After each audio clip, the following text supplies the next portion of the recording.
Vous croyez vraiment que l'email marketing représente 30% de votre chiffre d'affaires? Attendez de découvrir la réalité. On entend partout que l'email marketing devrait représenter un tiers du chiffre d'affaires d'un e-commerçant. C'est devenu une sorte de légende urbaine, souvent répétée dans les podcasts et dans les conférences, mais rarement vraie dans la pratique. Sauf que cette idée est complètement fausse. En réalité, la part de l'email dans votre chiffre d'affaires dépend d'une multitude de paramètres. Votre secteur, la nature de vos produits, votre panier moyen, la fréquence d'achat de vos clients. Et surtout, de votre stratégie et de votre implication sur ce canal. En 2025, il est indiscutable que l'email reste un levier incontournable. Mais il faut comprendre que l'email marketing n'est pas une baguette magique. Tout le monde n'aura pas la même performance. Et la clé, c'est la cohérence avec l'ensemble de votre écosystème marketing. L'email n'est pas juste un outil ou une campagne à envoyer à la volée. C'est un canal à part entière, un vrai média, un pont direct entre votre marque et vos prospects ou clients. D'un côté, il y a les newsletters, ces fameux emails uniques, souvent rythmés par les temps forts commerciaux ou l'actualité de la marque. L'objectif ici, c'est de susciter l'envie, de raconter des histoires et surtout de créer un rendez-vous. La régularité compte beaucoup. Si vous ne savez pas quoi dire, il vaut mieux une excellente newsletter par mois, parfaitement pensée et attendue, que 5 emails expédiés sans valeur chaque semaine. Prenez le temps de travailler vos lignes d'objets, vos contenus et placez toujours l'intérêt de votre audience avant tout.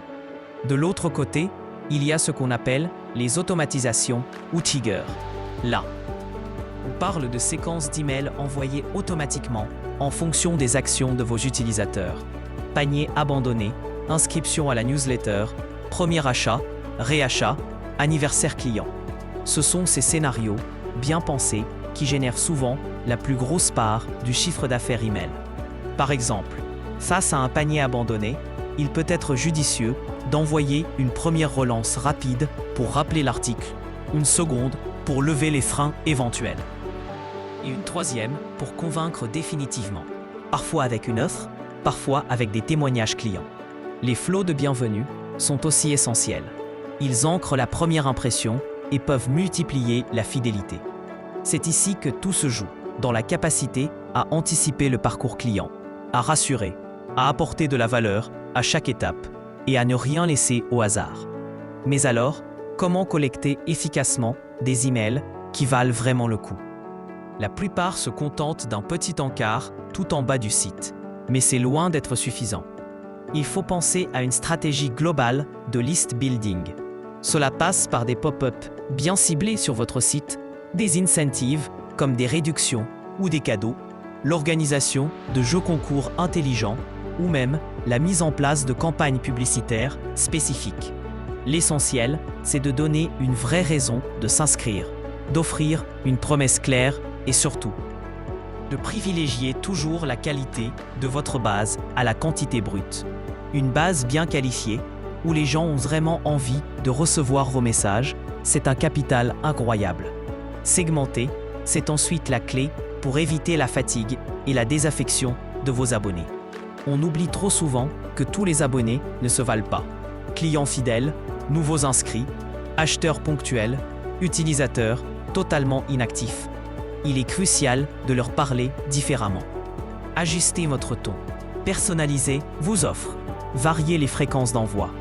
Un client qui vient d'acheter n'attend pas la même chose que celui qui n'a rien ouvert depuis 3 mois. Adaptez vos relances. Testez différentes accroches. Et n'hésitez pas à réactiver les dormants avec des emails spéciaux. Vous serez surpris de voir à quel point de simples ajustements, même minimes, au niveau du contenu ou de la fréquence, peuvent booster vos taux d'ouverture et de conversion. Enfin, et on en parle trop peu, la délivrabilité, c'est le nerf de la guerre. Envoyer un email ne garantit jamais qu'il finira dans la boîte de réception.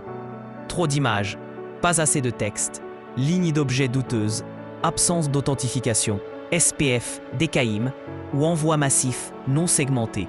Et hop, vos emails atterrissent dans les spams. Pour éviter ça, prenez l'habitude de vérifier régulièrement vos statistiques, testez vos objets et vos contenus. Soignez votre réputation d'expéditeur et misez sur l'originalité plutôt que de copier ce que tout le monde fait.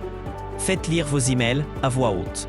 Demandez-vous s'ils pourraient être envoyés par un humain et non une machine. La personnalité et la différenciation feront toujours la différence auprès de votre audience. Et surtout, gardez la tête froide face aux discours qui vous promettent monts et merveilles. L'email marketing, ce n'est jamais une science exacte.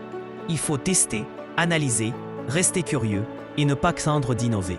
Enfin, point essentiel, respectez toujours la réglementation sur la collecte et le consentement pour bâtir une relation saine et durable avec vos clients.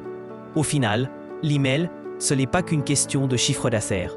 C'est un outil puissant pour créer du lien, faire grandir votre marque et fidéliser vraiment. Qu'est-ce qui vous a le plus surpris? Si vous voulez d'autres astuces, abonnez-vous, likez et posez toutes vos questions en commentaire.